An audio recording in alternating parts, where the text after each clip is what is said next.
Je tiens dans mes mains ce qui est sûrement le meilleur combo caméra-objectif de 2024 et très probablement des années à venir.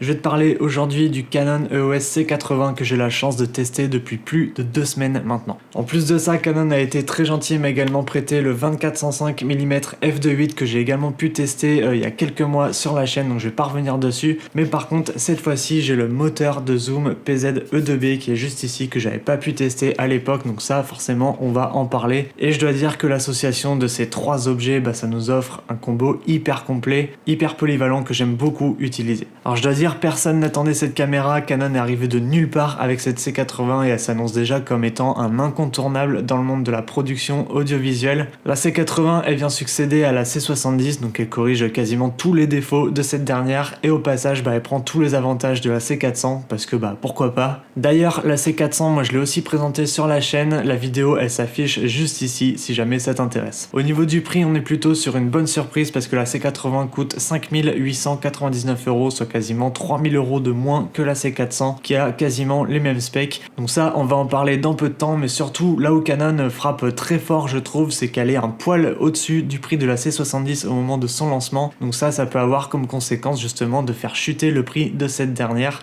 surtout sur le marché de location. D'ailleurs, on va faire un petit tour au niveau du marché des caméras ciné. On a d'un côté Sony qui, je dois dire, est assez timide en ce moment niveau sortie caméra. On a Canon qui arrive avec deux boîtiers en cette fin d'année 2024. Donc ces boîtiers, bien qu'ils soient très semblables au niveau des caractéristiques, ils s'adressent à deux publics totalement différents. Et également, ils ont un positionnement sur le marché qui est complètement différent aussi. Alors, lors de ma présentation de la Canon C400, moi j'avais mentionné le fait que cette caméra était plus destinée à une petite équipe de production, dans le sens où on peut l'accessoiriser facilement et de partout. Ici, avec la C80, on est plus sur une caméra destinée à un opérateur solo, parce que ce boîtier reprend le même form factor que la C70.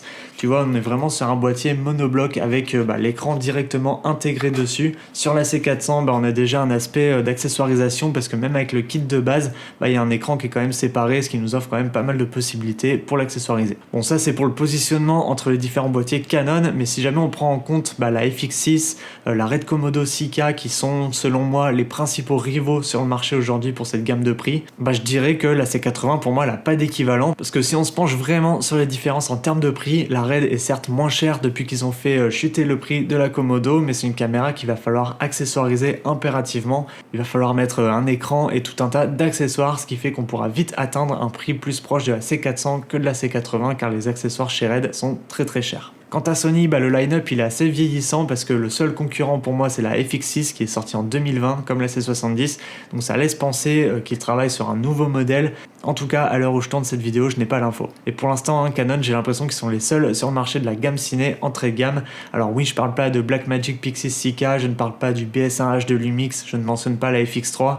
Pour moi, ce sont d'excellentes caméras, il n'y a rien à dire, mais un cran en dessous parce qu'il y a beaucoup de fonctionnalités ou de caractéristiques manquantes sur ces caméras pour qu'elles soient vraiment complètes et qu'elles rivalisent avec Canon, Sony ou Red. Donc du coup, on va en parler maintenant. Niveau spec, je l'ai dit, la C80 n'a strictement rien à envier à la C400 puisqu'on a exactement le même capteur plein format 6K BSI, la possibilité d'enregistrer en 6K Cinema Raw Lite en 12 bits. On a la même triple base ISO, donc ISO 800, 3200 et 12800, 16 stops de dynamique avec le profil d'image C-Log2, là où avec Sony on est à 15 stops de dynamique avec une double base ISO, et chez Red on a 16 stops de dynamique, mais par contre on est sur un plus petit capteur puisqu'on est sur un capteur Super 35. Ici on est bien sur du plein format. Niveau codec, on a en plus des codecs habituels le XF AVC-S et XF HEVC-S qui sont des versions un petit peu plus light et qui comportent également toutes les métadonnées image par image comme sur la C400. D'ailleurs ils ont été introduits avec ce boîtier. Donc ça pour de la production en VR, en VFX, c'est hyper confortable d'avoir ce genre d'option.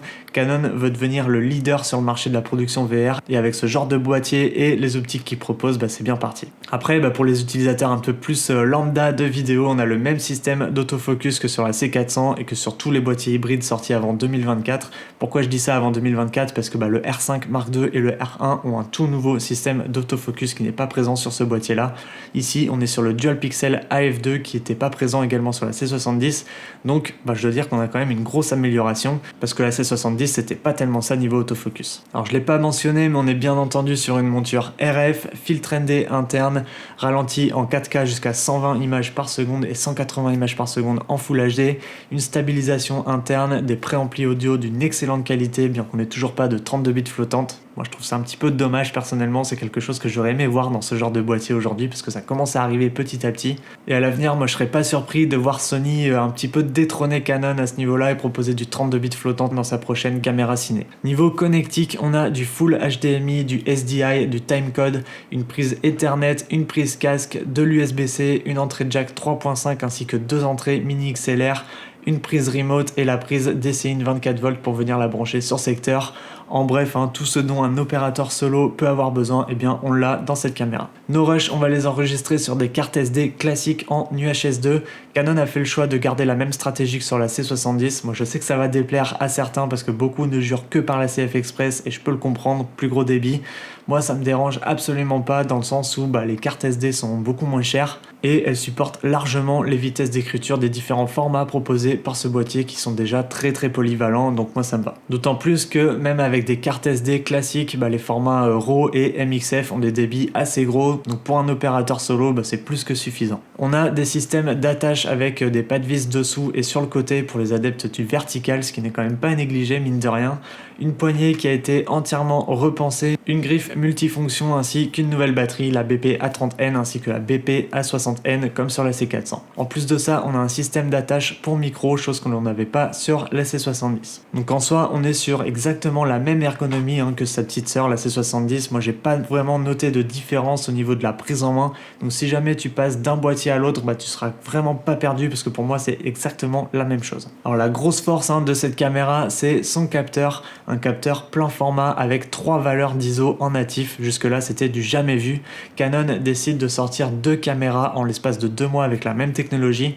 Alors sur la C400 lors de mon précédent test, moi j'avais pas trop eu le temps de tester justement les montées, les performances en ISO parce que je l'avais pas eu pendant longtemps, mais là j'ai bien pris le temps de prendre en main la C80 et de tester les différences entre ces valeurs ISO et surtout au niveau du workflow, comment passer de l'un à l'autre, est-ce que c'est intuitif? Est-ce que c'est facile? Moi j'ai fait plein de tests chez moi et dans différents environnements et selon moi la meilleure solution c'est d'assigner un bouton à la commande ISO de base. Donc moi je l'ai assigné au bouton numéro 8 vu qu'il est très près du pouce et que c'est une fonctionnalité dont personnellement je me sers beaucoup finalement, je l'ai mis ici. C'est très facile d'accès. Ensuite dès que tu appuies dessus ça vient changer automatiquement les valeurs ISO, t'as rien à faire. Donc ça va passer de 800 à 3200 puis 12800 et ensuite ça retombe sur un ISO automatique. Donc en gros la valeur d'ISO automatique qui était déjà préenregistrée. Donc en ISO automatique, la valeur elle changera en fonction de l'endroit où tu te trouves, mais ce sera pas une valeur ISO de base. Donc il faudra revenir à soit ISO 800, 3200, 12800, peu importe la valeur que tu souhaites utiliser. Donc l'avantage de ça forcément, c'est qu'on pourra bénéficier d'une excellente plage dynamique, peu importe les conditions de lumière et le fait de bosser à ISO 12800 et d'être certain d'obtenir une image hyper quali sans aucun grain, c'est un atout considérable qui, je dois dire, est vraiment le bienvenu dans ce genre de caméra. D'ailleurs, moi j'ai fait le test dans mon bureau qui est assez sombre. J'ai commencé par ISO 800, puis 3200 et enfin 12800. Alors à 800, j'étais clairement sous-exposé. À 3200, je l'étais aussi, mais très légèrement. Et à 12800, j'étais légèrement surexposé. Mais après quelques ajustements, j'obtiens un résultat qui, moi, personnellement, me convient parfaitement. Donc là, à savoir que j'étais en 4K UHD long op, donc pas le plus gros codec, et ça passe largement. En 6K RAW, même constat, quelle que soit la valeur ISO, dès qu'on se met en natif, j'arrive toujours à récupérer les infos où je veux pour obtenir une image quasiment parfaite. Et moi, c'est personnellement cette flexibilité-là que je recherche et que j'adore avec le triple base ISO. Sur le terrain, ça me permet de faire des plans en intérieur sombre sans problème, en intérieur avec un puits de lumière également. Les stops de dynamique, ça me permet de récupérer justement les zones un petit peu cramées ou surexposées.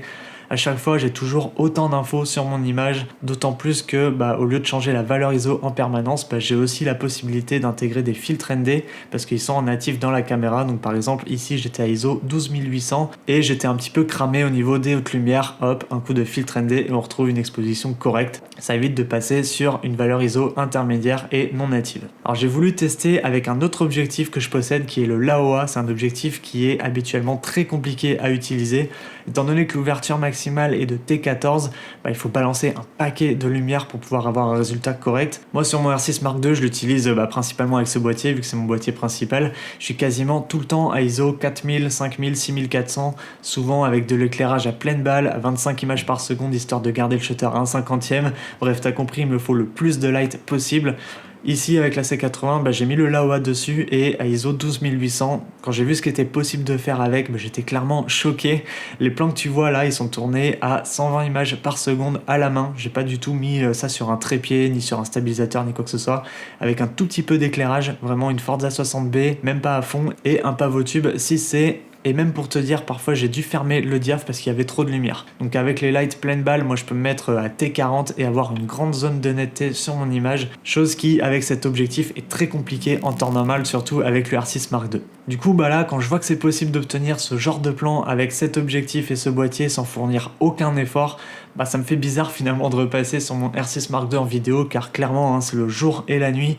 Le R6 Mark II n'est pas du tout taillé pour la vidéo quand on voit ce que la C80 propose. D'autant plus que là, pendant la période où j'ai eu cette caméra entre les mains, j'avais également le 24-105 avec le moteur Power Zoom PZ E2B. Donc pour moi, l'association de ces deux produits-là, c'est la config ultime pour faire n'importe quel type de prestation. De 24 à 105 mm, on couvre la grosse majorité des focales.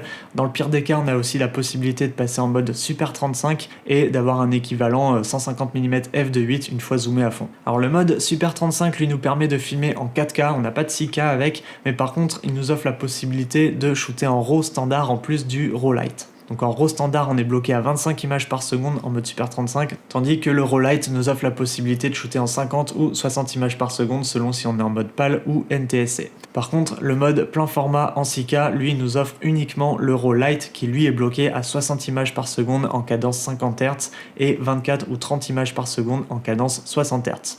Et si tu veux savoir, moi la configuration que j'utilise le plus avec ce boîtier, c'est le mode XF AVCS en 4K UHD intra-frame avec un débit de 250 mégabits par seconde et avec le profil C-Log2. Alors j'ai fait beaucoup de tests certes, mais j'ai pas passé mes journées à tester quel débit par rapport à quel codec est le meilleur. C'est juste que c'est pour moi le meilleur compromis si on prend en compte le rapport qualité-poids de fichier. Alors ce moteur Power Zoom, ça dit quoi? Ça dit que c'est vraiment un gros kiff à l'utiliser, vraiment. Au départ, quand il était annoncé, j'étais un petit peu sceptique. Moi, je savais pas trop à quoi ça allait servir et je dois dire vraiment, quand je l'ai utilisé pour la première fois, j'ai direct compris. J'ai à peu près eu le même feeling quand je suis passé de Android à Apple. C'est bizarre dit comme ça, mais pour résumer, c'est tellement simple, tellement plus complet, tellement plus intuitif, tellement plus facile à utiliser. Là où avec un zoom manuel sur un objectif classique, c'est plutôt à bannir en vidéo. Ici, on a un réel intérêt à l'utiliser et j'en ai profité d'ailleurs pour faire pas mal de tests. Alors tu peux régler la vitesse de zoom, donc ça va de 1 à 16. 1, vraiment c'est très très lent pour te dire, pour passer de 24 à 105 mm, j'ai dû mettre à peu près 1 minute, donc je recommande pas forcément d'utiliser ça. Je dirais qu'à partir de 3 ou 4, on commence à avoir une vitesse de zoom assez fluide. Et moi, les vitesses que j'aime bien utiliser, c'est 7, 8 et 9. Donc le zoom, tu peux le piloter directement sur le moteur, mais aussi tu peux aller dans les menus de la caméra et l'assigner au joystick. Alors je trouve ça beaucoup plus facile d'utilisation et c'est hyper intéressant et très bien pensé. Seulement, moi je vois plusieurs petits problèmes à ça. D'une part, je pense que ça risque de fragiliser le joystick du boîtier sur le long terme. Et le second point, qui pour moi est très important, c'est que ça monopolise le joystick pour autre chose que déplacer le collimateur d'autofocus. Ce pourquoi c'était prévu à la base. Alors le focus, tu peux toujours le faire via le tactile de l'écran, seulement moi je suis pas tellement fan de cette technique-là. On peut se tromper, appuyer sur une partie de l'écran sans faire exprès et déplacer le collimateur sans s'en rendre compte sur les bords du cadre par exemple, et foirer totalement un plan. Et puis si jamais tu utilises un moniteur externe qui ne possède pas cette fonction de responsive tactile, tu seras bloqué et tu pourras pas déplacer ton collimateur. Du coup, moi je me mets quand même à l'utiliser avec l'écran du boîtier parce que avec ce combo caméra objectif, je me rends compte qu'on n'a pas tellement le choix. Mais j'aurais quand même aimé qu'on puisse assigner un bouton à la caméra à la fonction de pilotage d'objectif pour activer et désactiver en un seul clic le temps de déplacer notre zone de focus. Alors ce moteur Power Zoom, c'est quelque chose d'assez nouveau chez Canon, donc je pense qu'il y a pas mal de choses qui arriveront via des mises à jour futures, en tout cas je l'espère. Comme par exemple le fait de régler le départ et l'arrivée du zoom. Je vais te donner un exemple tout bête. Admettons que tu utilises ce setup pour filmer, un chef cuisinier en train de préparer un plat. tu as ta cam qui est positionnée sur un trépied ou un slider en direction du plat et tu as besoin de faire un petit zoom dessus. Seulement, si tu zoomes trop loin, tu seras cadré trop serré et si tu dézoomes trop large, on va dire, tu seras cadré trop large, donc potentiellement tu auras des éléments que tu n'as pas envie de voir dans ton cadre, comme des micros, de l'éclairage, peu importe. Et bien le fait de régler des valeurs focales à ne pas dépasser, ça te permettra d'effectuer ta prestation sans te soucier de ces éléments indésirables. Donc je sais pas si c'est quelque chose qui est déjà possible ou déjà accessible, mais ce serait intéressant d'avoir cette possibilité. Parce que vu que c'est un objectif taillé pour la vidéo, je me dis qu'il y aura forcément des utilisations pour des cadrages, des setups en direct, et en direct on n'a pas le droit à l'erreur. Pareil, j'ai vu plusieurs personnes le mentionner, mais le départ et l'arrivée du zoom est trop brut. J'en ai fait aussi les frais, surtout si tu utilises des vitesses rapides. Ça aurait été cool de voir une sorte de courbe de progression pour éviter d'avoir un zoom trop brut. Autre chose aussi, moi je pense que ça pourrait être intéressant d'ajouter une fonctionnalité de boucle, comme sur les sliders motorisés en fait. Tu règles ta valeur A, puis ta valeur B, ta vitesse, tu lances et tout le reste se fait tout seul, et ce de manière infinie. Voilà, je sais pas si ce genre de fonctionnalité existe via la connexion à 20 broches, ou alors si c'est prévu sur ce moteur de zoom. Toujours est-il que les axes d'amélioration selon moi sont bien présents et que ce genre de produit mérite d'être exploité à son plein potentiel. Je suis sûr qu'il y a d'autres choses aussi, d'autres idées à développer. Alors attention, tout ce que j'ai dit ça enlève rien au fait que c'est un bijou à utiliser. Vraiment, tu peux faire des dollies de l'enfer avec ça. Après, surtout le plus important, c'est qu'il faut en avoir l'utilité, c'est clair. Et puis note bien aussi que pour l'instant, ce moteur est destiné à être utilisé sur une seule focale aujourd'hui, le 24-105 f2.8. Alors à l'heure où j'enregistre cette vidéo, il y a de grosses rumeurs sur un potentiel 70-200 f2.8 Mark II, plus orienté vidéo du coup. Je pense qu'il sera également compatible avec le moteur Power Zoom et aussi à l'avenir que Canon développera une gamme de produits destinés à ce genre d'utilisation. Bon, revenons un petit peu à la C80. Moi, c'est une caméra que j'ai adoré utiliser à tel point que, clairement, je me suis décidé à l'acheter. C'est très rare, moi, que je me décide aussi rapidement pour un produit, mais j'étais déjà un petit peu tenté par la C70 et là, quand je vois le prix de la C80, le peu de différence au final avec une C400, je me dis que c'est une caméra qui vaut clairement le coup. Pour moi, elle me sera très bénéfique pour mes prods. Alors bien sûr, j'ai réfléchi au pour et au contre, c'est pas du tout un achat compulsif, c'est une caméra que je me vois vraiment utiliser pour le tournage de ces 5-10 prochaines années facilement. Ça fait quelques temps moi que je réfléchis sérieusement à investir dans une caméra ciné. Je pense que celle-ci c'est le meilleur choix pour moi en ce moment. Ça me permettra d'une part de garder mon line-up d'objectifs actuel et de garder mon R6 aussi qui pourra compléter la C80 en bicam pour de l'interview par exemple. Et surtout c'est une caméra, c'est pas un appareil photo. J'aurais très bien pu être tenté par le R5 II qui est un peu moins cher et qui d'ailleurs est une grosse dinguerie que je te présenterai aussi sur la chaîne prochainement.